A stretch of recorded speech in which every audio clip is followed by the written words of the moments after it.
Hi friends, welcome to Storytime.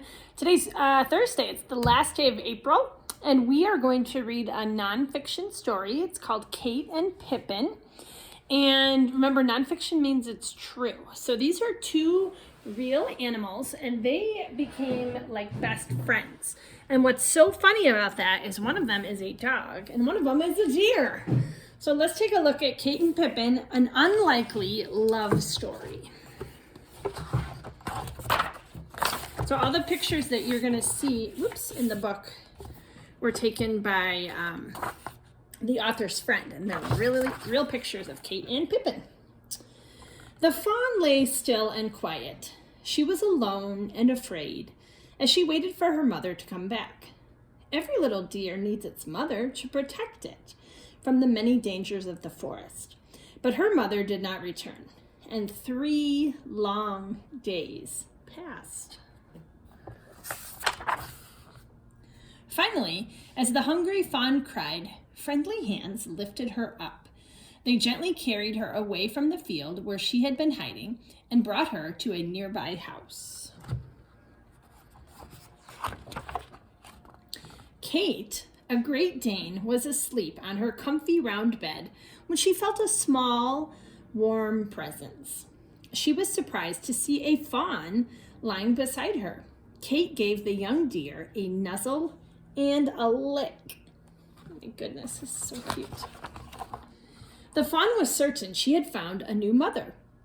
She snuggled in close to Kate and gave a soft little cry.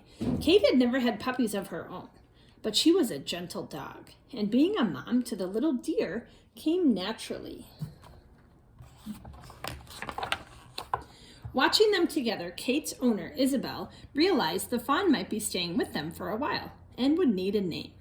So Isabel decided on Pippin. The sound of the name suited the tiny little deer perfectly. Even though she was hungry, Pippin didn't know what to make of the baby bottle that Isabel offered her. At first, she bit the bottle, and she was disappointed when she couldn't get at the sheep's milk inside. But gradually she calmed down and began to suck. After 2 days of practice, Pippin was feeding contentedly.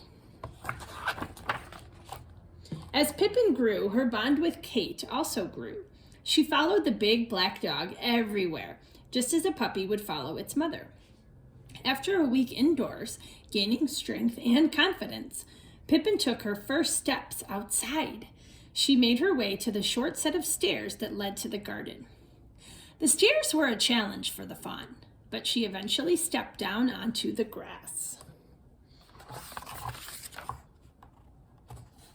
Oh, outside, Kate and Pippin began to play. They rolled around on the lawn and chased each other, running and leaping everywhere. Then they returned to the house to sleep.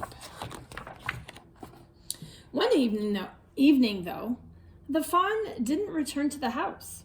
Isabel called to her, and Kate waited patiently for her to come home. But she had disappeared into the forest. Kate and Isabel worried they might never see Pippin again. They were both up early the next morning, waiting. Finally, at the edge of the trees, the long grass rustled, and Pippin came into view. She trotted up to Kate and made a little greeting sound before asking to be fed.